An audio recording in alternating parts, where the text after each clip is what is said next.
Hey, good morning, intermediate algebra students. So today, the first video that you have to watch, you've got two of them again today, is multiply binomials, the area model. Again, it's very simple, but get used to this one.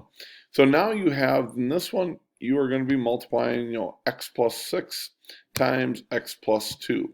And you're going to now do it in what's called a 2 by 2 generic rectangle, where you'll notice you have two terms up here on the top, and you have two terms here on the left side. So we're going to do it just like we do the lattice method. What is x times x? You would say, oh, that's x squared. X times 6 would be 6x.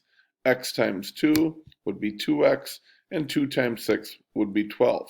Now we add any like terms we have together. Well, this one does not have any like terms, so it's just x squared.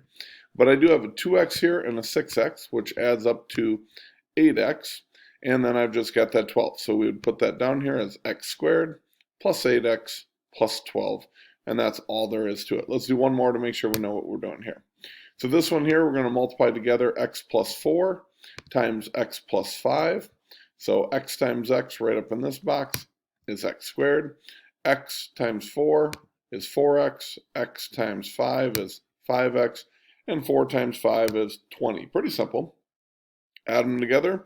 We have our x squared from here. 4x plus 5x is 9x. And 20, and that is put down right here. Pretty simple. We'll see you at the next video or on Google Hangouts. Bye-bye.